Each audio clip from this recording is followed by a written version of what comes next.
Depression. It's just like having the rug pulled out from underneath you. It's like having no energy. You can't get a breath. Who in the room knows what I'm talking about? Yes? You have experienced this? Oh my God. So it's like, yeah. So me too. And it comes from so many different sources and so many different places. And sometimes it's hard to understand where it's coming from. And we all know this. When we're in the middle of it, we can't imagine getting out of it. We cannot see through to the other side of depression. That's one of the most dangerous things about depression is you can't see through to the other side. Okay, so here's the important takeaway. Anybody that you catch in a low state, and we don't even have to call it depression, let's just call it a low state of emotions, stuck, sort of underneath it, if you will. Sadness, loneliness, grief, despair, negativity, straight out clinical depression, all of that sort of lowness, okay? One thing for certain is energy is not moving.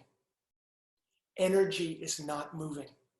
And the last thing that a person who's stuck in depression wants to do is move the energy. And yet, it's precisely what the person has to do. So if it's you and you find yourself in that low place, what you can do is work like we do every day in class here.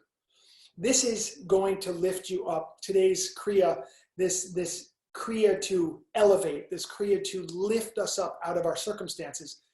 You notice the feeling in the body. We were really working a lot.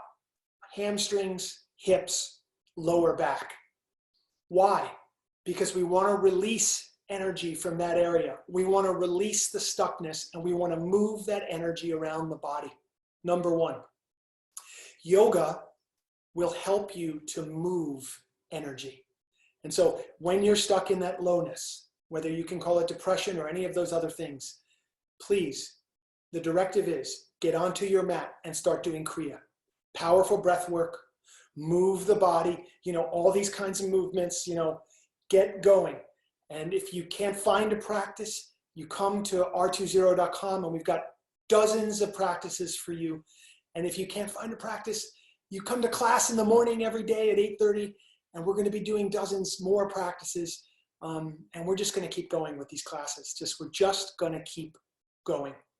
So come what may, we're offering class at 8:30 in the morning, Pacific time, Monday through Friday, at least every week. So there's always options here, and there are countless options on YouTube and the web.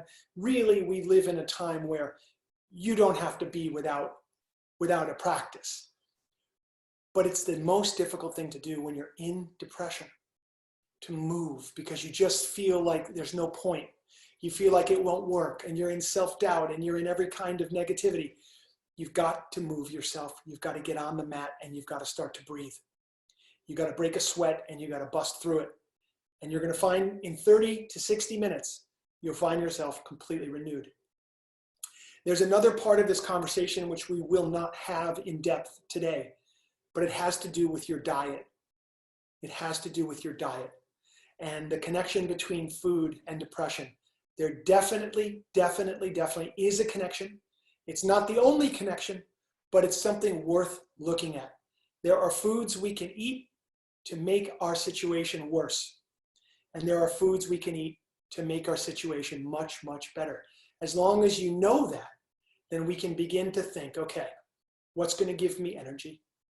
What's going to empower me right now? What's going to do it for me? So that's what we have today. We have an opportunity to move ourselves out of depression through the practice of, and low emotions, through the practice of yoga. If you have clinical depression and you've been on medication, stay on your medication and listen to your medical doctor and do whatever you need to do to give yourself a fighting chance. Do the things I'm suggesting in addition to any medical regimen you have. And if you're one of those people that has depression and you want to get off your medication and you want to try that, you really need to work with a team of people, one of them being a medical doctor who's prescribed you and who understands medications like this. And you're going to want to work with a nutritionist, and you may want to work with your sponsor, and you may want to work with a yoga teacher.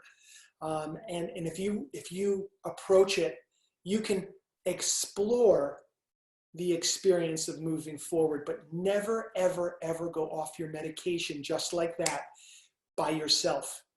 I have seen people literally kill themselves because of that. And so this is the most serious of topics. So whatever your regimen is, stick to it for now. Add this work on top of it.